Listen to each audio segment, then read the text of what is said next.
आप सबका बहुत बहुत हार्दिक स्वागत है हमारे शो मूवी बिज में। जैसा कि आप जानते हैं कि हिंदी फिल्म इंडस्ट्री बहुत ही कठिन समय से गुजर रही है।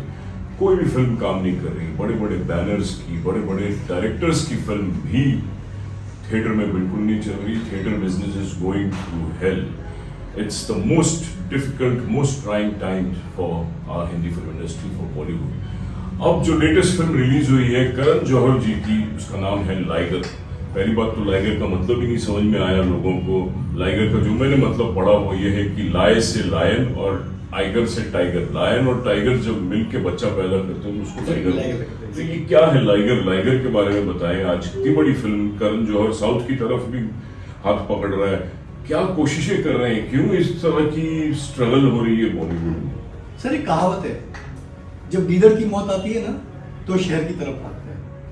और सेम हमारे बॉलीवुड में है कि बॉलीवुड की मौत आ गई है तो वो जा रहे हैं साउथ की तरफ। उनको लगता है कि साउथ इंडस्ट्री बहुत अच्छी अच्छी फिल्में बनाती है, तो क्यों ना साउथ के मेकर्स को लेके, वहाँ पे एक्टर्स को लेके फिल्म बनाई जाए। और जिसका नतीजा है बहुत ही डिजास्टर फिल्म बनी है लाइगर। मुझे यकीन है कि इस फिल्म के रिलीज होने के बाद में कोई भी माँ अपने बेटे का नाम लाइगर नहीं रखेगी, टाइगर रख लेंगे। लेकिन बड़ी ट्रेजेडी की बात है ये, क्यों हिंदी फिल्म इंडस्ट्री अपना खुद का जोश, खुद का स्पिरिट खो रही है? क्यों कभी इधर भटक रही है, कभी उधर भटक रही है? क्यों नहीं कॉन्सेंट्रेट करके कहानी पे ध्यान देते? क्यों नहीं बॉलीवुड अपनी खुद की जो बॉलीवुड की यूएसपी है वो वापस ला? जैसे ये लाइगर फिल्म भी बिल्कुल क्लीन मोल्ड हो गई, मगर let's at least know what this film is all about. कहानी क्या है ये लाइगर फिल्म की? स्टोरी क्या है?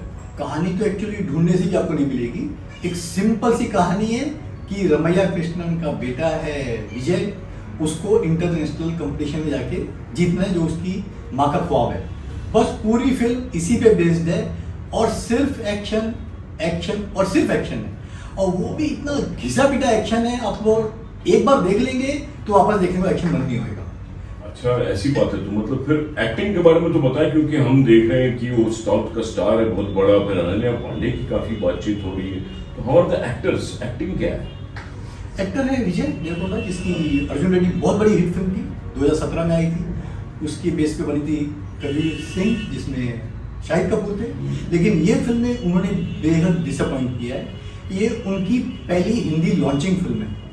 बहुत लोगों को कन्फ्यूजन है कि फिल्म तेलुगु में बनी है और हिंदी में डब की है, जबकि सच्चाई ये है कि साइड बाय साइड हिंदी और तेलुगु दोनों भाषा में बनी पिक्चर है। तो विजय की ये डेब्यू फिल्म है हिंदी फिल्म इंडस्ट्री में। लेकिन उन्होंने लगता है सिर्फ एक्शन को एक्टिंग समझ लिया है, खाली टांगे घुसेबाजी एक्शन की है और पूरी पिक्चर में वो इतना हकलाए, इतने की है, लोगों को समझ में नहीं आ रहा है कि बोलना क्या जाता है।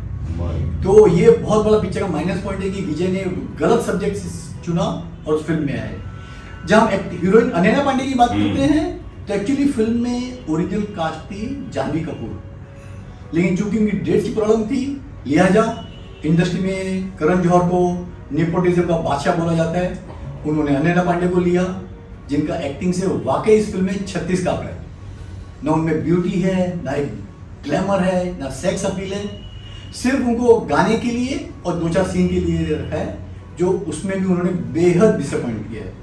रमैया कृष्णन अभी भी वो बेचारी बाहुबली के दौर में जी रही है, वही एक्सप्रेशन, वही एक्टिंग, तो कुछ नयापन नजर नहीं आया। तो सभी एक्टरों ने बुरी तरह फिल्म में निराश किया है हमको। मतलब डायरेक्टर जो है, डायरेक्शन क्या है? फिल्म की डायरेक्शन कैसी है? Who is the director of this film? Puri Jagannath है, जिन्होंने 2011 में बुढ़ा होगा तेरा बाप फिल्म बनाई थी, जो रिजनेबली अच्छी पिक्चर थी। चली नहीं वो दूसरी बात है। अच्छा उन्होंने साउथ का रुख कर लिया। अगर हिंदी फिल्म में करते तो उनका पैकअप हो गया होता, अगर ऐसी फिल्म बनाई होती तो। और ये फिल्म के बाद वो प्लानिंग कर रहे हैं कि मैं बॉम्बे से एक्टर हो जाऊं। उनसे रिक्वेस्ट है, भैया आप तेलुगु इंडस्ट्री में काम करते रहे, बॉलीवुड में ऐसी फिल्मों का आपका कोई गुजारा नहीं है। पूरी फिल्म में एक्शन है, तो लिहाजा उनका काम तो पूरा एक्शन डायरेक्टर ने किया है। ना फिल्म में ढंग की कॉमेडी है, ना रोमांस है, ना ढंग का कोई इमोशन सीन है। तो फिल्म टोटली फ्लैट है बनाई उन्होंने। म्यूजिक, क्योंकि म्यूजिक में ध्यान देता है करण जौहर। म्यूजिक कैसा है? गाने नहीं, म्यूजिक आफत एक गाना थोड़ा पिकअप हुआ है, लेकिन इतना ऑर्डिनरी पिक्चराइजेशन है, इतने ऑर्डिनरी सॉन्ग है कि मुझे लगता है कि भोजपुरी फिल्मों के सॉन्ग ज्यादा मीनिंगफुल और ट्यूनफुल होते हैं। इनके 6 के 6 गाने 2 कौड़ी के हैं, म्यूजिक जरा भी हिट नहीं हुआ है और गाने का पिक्चराइजेशन भी इतना रूटीन और इतना ऑर्डिनरी स्टेप्स है कि आपको नहीं लगता है कि आप म्यूजिक एंजॉय कर पाएंगे थिएटर में। और एक्शन तो अच्छा होना चाहिए। तो साउथ का हमेशा बहुत पॉपुलर होता है, they are very good at action. How come action you are not I mean appreciating? Is action also bad in the film? Action really खराब है, खाली एक सीक्वेंस छोड़ दे तो बाकी के 10-12 सीक्वेंस रिपीटेड किए गए। आप सुल्तान देखिए सलमान खान की, उसमें कितने अच्छे एक्शन सीन थे, जो ट्रॉफी जीतते हैं, टूर्नामेंट जीतते हैं। इसमें नेशनल टूर्नामेंट एकदम रद्दी दिखाया गया है, इंटरनेशनल लेवल पे फाइट दिखाई है वो भी बहुत खराब दिखाई गई है। तो एक भी चार्मिंग, आपको थ्रिलिंग ऐसा कोई एक्शन सीक्वेंस या टूर्नामेंट नजर नहीं आता है कि आप देखे बोले wow what a action. I know Mike Tyson also is one of the highlights. How is Mike Tyson? Sir picture में प्रॉब्लम क्या है, माइक टाइसन नाम होने के बावजूद माइक टाइसन नाम यूज नहीं किया गया, उनको अलग ही नाम दे दिया गया। अरे जब माइक टाइसन को ले तो यूज कीजिए, उनके नाम को कैच कीजिए। तो मतलब माइक टाइसन का नाम यूज ही नहीं किया, कुछ और कैरेक्टर दे और कैरेक्टर दे दिया exactly, that's the biggest drawback. और 15 मिनट तो कॉमेडी की फाइट दिखाई है दोनों की, और जो टूर्नामेंट फाइनल हो रहा है वो फाइनल टूर्नामेंट होता ही नहीं है, वो लाइव टूर्नामेंट मैच दिखा देते हैं। मतलब fighting values are not good, how is not that good exactly, you should have been of international standard when you shoot. आपका फिल्म का बजट मैसिव बजट है, 125 करोड़। कोई तो बोलता है कि 150 करोड़ के ऊपर है, चलो हम 125 करोड़ ही पकड़ते हैं, उसमें ऐसा एक्शन, ऐसी आपकी production value, no sir, very disappointing. तो ऑन द होल क्या लगता है, कॉस्ट प्राइस इतनी है, रिकवरी कैसे, what is the recovery pattern of this current job? पहली बात तो फिल्म थर्सडे को रिलीज की, चलो ठीक है रिलीज की, आपने तेलुगु तमिल भाषा में पैन इंडिया रिलीज कर डाली। हिंदी का आपने क्यों शो रोका? हिंदी का पहला शो रात के 8 बजे शुरू हुआ, शायद करण जौहर डर गए होंगे कि हिंदी ऑडियंस को दिखाई और नेगेटिव रिव्यूज आएंगे तो पब्लिक जाएगी नहीं। अरे भैया 12 घंटे आप ऑडियंस को रोक सकते हैं, थिएटर में नहीं आए, उसके बाद तो जाना ही जाना है। तो एक स्टॉर्म है जो फिल्म रिलीज के बाद अपने आप खुल जाता है एग्जैक्टली। तो ठीक है 27 करोड़ का इसका कुछ वर्ल्ड वाइड बिजनेस था थर्सडे का, उसमें हिंदी का बिजनेस मात्र 1 करोड़ भी नहीं हुआ। तो बहुत शॉकिंग था कल का कि पेड रिव्यू भी फुल नहीं गए। आज फ्राइडे प्रॉपर रिलीज है, एक्सपेक्टेशन है शायद 3 से 4 करोड़ का मैक्सिमम हिंदी का कलेक्शन होगा फर्स्ट डे का। So this is a pure flop. What about OTT की रिकवरी? OTT और डिजिटल का बोलते हैं कि 125 करोड़ में से 75 उन्होंने सेव कर लिया है डिजिटल और सैटेलाइट बेच के, तो उनको 50 करोड़ की रिकवरी चाहिए थिएटर से to survive.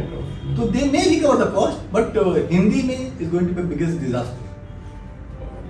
So this is one more flop from a big production house. Hindi film industry का क्या हो रहा है भाई? Bollywood is going to mess. Let's hope कि करण जौहर की नेक्स्ट फिल्म जो 9 तारीख को आ रही है, ब्रह्मास्त्र, कोई ऐसा अस्त्र चलाए बॉलीवुड बॉक्स ऑफिस पर कि फिल्म हिट होनी शुरू हो जाए।